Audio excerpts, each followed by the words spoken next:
Hi friend, आप लोग कैसे दोस्त उम्मीद है अच्छे होंगे। हाथ जोड़ के आप शेयर गलती होगी तो क्षमा करना। और दोस्तों मैं एक बात करने जा रही हूँ आप लोग को, अगर अच्छा लगे तो कमेंट और लाइक सब्सक्राइब शेयर जरूर करिएगा, फॉलो करिएगा और शेयर कर जरूर कर दीजिएगा। तो मैं एक बात बता दूँ, जो भैया लोग हैं और देवर वो मतलब सब लोग जो हैं, जो सांस की दारू पी लेते हैं ना तो सो जाते हैं और सवेरे को उठ के ऐसे स्टेशन लगाते हैं, ऐसे स्टेशन फेसबुक हो इंस्टाग्राम हो ऐसे स्टेशन लगाते हैं कि पता चलता है दुनिया के राजा महाराजा यही हैं। पता चलता है कि दिखाते हैं कि मैं कितना पावर वाला हूँ। तो भैया मैं एक बात बता दूँ आप लोगों से कि पावर ऐसी नहीं बढ़ती स्टेशन लगाने से। आपकी लेवल तो आपके दोस्त है, आपके रिश्तेदार, आपके गांव वालों को पता ही कि आपकी औकात क्या है। स्टेशन लगाने से आपको वो नहीं देंगे जो आपको इज्जत देना होगा। दारू पीने वालों को ऐसे भी कोई इज्जत नहीं देता है, पर कोई जानता नहीं स्टेशन लगाने की कि आप दारू पी तो क्या करते हो। जितना ध्यान आप देते हो, जितना पैसा कमाते हो स्टेशन लगाने में ना। तो मैं एक बात बता दूँ आप लोगों से, आप तो सांस को पी के सो जाते हो, सवेरे के स्टेशन लगाते हो। आप कभी ये नहीं सोचते हो कि मेरी बीवी और मेरे बच्चे कभी उलट के ताकते नहीं हो। आप तो दिन भर नसीम रहते हो, शाम को सो जाते हो, सुबह उठ के स्टेशन लगाओगे और घूमोगे एकदम पूरा राजा बन के, दिन भर पियोगे, सांस के आओगे फिर रुक जाओगे। तो भैया स्टेशन लगाने से नहीं होता है। अपना कमाओ, अपने बलबूते पे खड़े हो, अपने बीवी और बच्चे की तरफ देखो। बीवी रोएगी या ताना दिखेगी, उनका कोई पता ही नहीं है कि मेरी बीवी रो रही है, क्या कर रही है, उसको तो कोई मतलब नहीं आती है। बच्चे क्या कर रहे हैं, रो रहे हैं, खा रहे हैं कि नहीं खा रहे हैं, उसका आप लोग को परवाह ही नहीं है। और सबसे बड़ी बात तो मैं ये बता दूँ आप लोगों से कि इस ज़माने में आप लोग बच्चे की भविष्य छीन रहे हैं। आप तो स्टेशन लगा के घूम रहे हैं कि मैं बिल्कुल बददागी घूम रहा है, ऐसे स्टेशन लगाते हो, किसी को पावर इतना दिखाते हैं। अगर एक क्या बोलते हैं साइकिल भी लेके आ जाएंगे, उसका भी स्टेशन लगाएंगे, 5,000 कट्टा ही खरीद के लेके आते हो, ऐसे स्टेशन ही लगाते रहते हो। पहले तो ये देखो कि मैं हूँ क्या। स्टेशन लगाने से कुछ नहीं होता। इस बच्चे के पढ़ाओ लिखाओ, इस ज़माना में उनके स्टेशन लगाने से तुम लोग का बीत जा रहा है स्टेशन लगा के मजदूरी करके।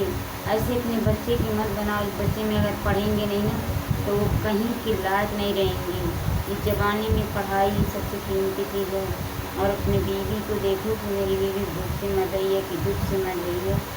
तो भैया देखो, बात सच है, थोड़ी कड़वी है, आप लोग को बुरा लगे तो उसको माफ़ कीजिएगा, मैं सच बोल रही हूँ। आप लोग अपने बच्चों को पढ़ाइए लिखाइए। जितना आप लोग मोबाइल में उम्मीद लगाते हैं और स्टेशन लगाते हैं, जो दारू पीते हैं, जो पैसा खर्च करते हैं, वही पैसा बचा के आप अपने बच्चे के भी भविष्य सुधार सकते हैं। जब आपके औकात रहेगी ना अंदर से, तब बाहर वाले वैसे भी आपका इज्जत करेंगे। स्टेशन लगाने से कोई इज्जत नहीं देगा।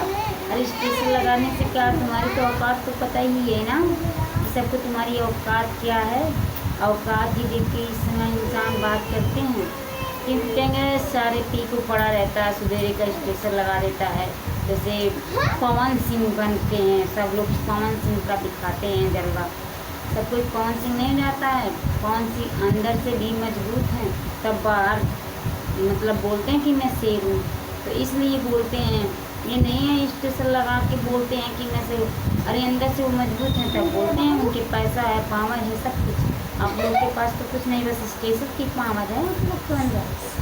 तो दोस्तों एक बात और कहना चाहूँगी, मर्द और मेहरारू दोनों को प्राय स्त्री प्राय पुरुष के बनने की अच्छा है कि अपने में जो मिलना उसी में खुशी रहिए। और अपना आगे का जो इंसान टूट गया वो उठना नहीं। अपने से अगर उठोगे, बचपन में जैसे एक बार गिरते हो ना, चलते होते एक बार गिर जाते हो, फिर भी माँ बाप सोचते हैं उठ जा बेटा उठ जा। अपने से उठेगा तभी तो चल पाएगा। तो वैसे ही एक बार इंसान अगर गिरता है, गरीबी गिराती नहीं किसी को, गरीब अपने से नहीं होते इंसान। गरीब भगवान नहीं करते, गरीब अपने चाल से इंसान गरीब होता है, अपनी इच्छा से होता है। आप दारू पिएगे, फोकट में पैसे उड़ाओगे, पैसे की इज्जत नहीं करोगे, कदर नहीं करोगे, तो ऐसे कोई ना मिल कोई हो जाएगा।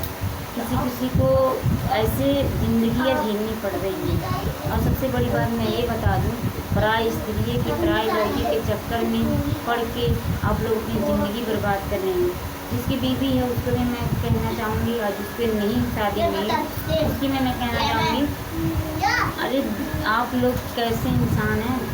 एक लड़की के पीछे पड़ते हैं, अगर वो लड़की छोड़ देती दूसरे के चल जाती तो आप लोग तो पी के बस स्टेशन लगाते रहते, बेवफाई का बेवफाई कैसे करते रहते। आपकी बीवी तो नहीं है, आपके छोड़ के गई है, लड़की तो ही गई। आजकल तो ये धंधा चल रहा है, लड़की और लड़के छोड़ने की एक अमल हो गई है। तो आप लोग ऐसा मत कीजिए, लड़की तो ही गई है, ज़िंदगी में अपनी बीवी अपने कमाओ। आपके पास आपकी माँ है, आपके बाप है, जब तक आप शादी नहीं किए आपके माँ बाप आपके देखेंगे साल अपने तो कैसे रहेंगे। और जिनके बीवी आ जाती तो माँ बाप थोड़ी मतलब मुखिया हो जाते हैं कि इसकी बीवी आ गई है, खुद ही समझेगा, अभी भी देखेगी खुद के देख लेते। आप लोग के जिसको बीवी नहीं रहती हैं उनके माँ बाप परेशान रहते हैं उनके पीछे, और जिनकी बीवी आ जाती है उनकी बीवी परेशान रहती है उनके पीछे, बच्चे लेके वो रोती भी रहती हैं। तो ऐसे मत कीजिए। ज़माने में छूट के तो शादी बहुत होती है, दारू पीते हैं तब भी करा देते हैं, बताते नहीं हैं। और ऐसा नहीं करना चाहिए, किसी की ज़िंदगी बर्बाद नहीं करना चाहिए, बता देना चाहिए। जिसको जैसा पसंद होगा वैसा करेगा, नहीं पसंद होगा तो नहीं करेगा। क्योंकि एक पूरी ज़िंदगी का सवाल होता है, ये नहीं है कि चलो रिश्ता एक बार बन जाए तो टूट जाता है, ऐसा नहीं होता है, ऐसा करना भी नहीं चाहिए। ऐसे करने से जानते हो इतनी बेइज्जती होती है। आपका औरत हो तो उनका तो कहीं भी नहीं लगता गुजारा। औरत होती है ना, अगर उनका एक घर छूट जाए तो खुद की औरत उनको जीने नहीं देती है। और खुद का आदमी जो जाएगा दूसरी ठान लेके वो कहेगा इसी की गलती होगी तभी तो आई है, इसकी चाल नहीं सही है, इसकी ढंग नहीं सही है। तो ऐसे में बहना लोग से हाथ जोड़ के कहूँगी, अगर गलती हो तो माफ़ करें, किसी पराए पुरुष के चक्कर में ना पड़े, और अपने माँ बाप के भी बात हैं। और औरत है तो अपने पति का जैसा लिए वैसे अपने पति की कोशिश कीजिए कि अपना पति खिलाएं और उनके साथ रहिए। अगर पी रहे हैं तो कैसे भी करके अपने बच्चे अपने बल से खड़ा होने की कोशिश कीजिए, खुद कमाइए और खुद अपनी बल से। इस जमाने में औरत भी मर्द से कम नहीं है, वो खुद कमा के खा सकती हैं और उनके पास अपना खुद का जाना भी हो। तो ऐसे मत कीजिए। देखिए आप लोग आदमी लोग को मैं कह रही हूँ, आदमी लोग अगर दूसरी पराई स्त्रियों के पीछे पड़ रहे हैं तो सबसे बड़ा घाटा अपना ही कर रहे हैं। पराई स्त्री आपका घर कभी नहीं बना सकती हैं। आप तो पैसा देंगे, आपका इज्जत एक दिन तो बर्बाद हो जाएगी, और इज्जत जब गई दोबारा वापस नहीं आएगी। कहीं भी तुम्हें किसी के सामने बात करने के लायक आप नहीं रहोगे सीना तान के। और सबसे बड़ी बात, पराई स्त्री के पीछे पड़ोगे तो तुम्हें धन से भी खाएगी, बल से भी खाएगी, इतना याद रखना। क्योंकि पराई स्त्री ही धन और बल दोनों गायब करती हैं। वो अपना घर बनाएगी, तुम्हारा घर कभी नहीं बनाएगी। अपने खुद का शादी करो, अपनी बीवी चाहे कैसी भी हो, कितनी बुरी भी ना हो, वो आपके बच्चे भी पालेगी, आपके घर भी देखेगी, आपको भी देखेगी। अगर अच्छी होगी तो अगर उनको भी समझ होगा। और पराई स्त्री को मैं कहना चाहूँगी, आपका पति कितना भी खराब ना हो, कितना भी खराब क्यों ना हो, पर वो आपको जरूर जो आपको अहमियत देगा वो पराई स्त्री को कभी नहीं दे सकता। और वो आप लोग दूसरे के पराए पुरुष में पड़ेंगे तो आपकी इज्जत तो चली जाएगी, पर वो आदमी इज्जत लेने तक ही आपका पीछा करेगा। जिस दिन आपका इज्जत से खेल लेगा ना, उस दिन तुम्हें कपड़े के तरीका, जैसे नए कपड़े पहन कर जब फट जाते फेंक देते हैं, उसको तुम्हें फटा समझ के फेंक देगा।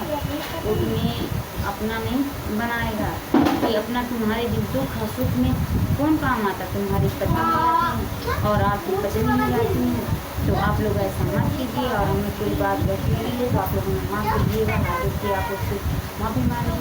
पर दोस्तों अगर आपको बात मेरी अच्छी लगी हो तो एक लाइक एक सब्सक्राइब एक वीडियो को शेयर जरूर कीजिएगा। और बाय बाय।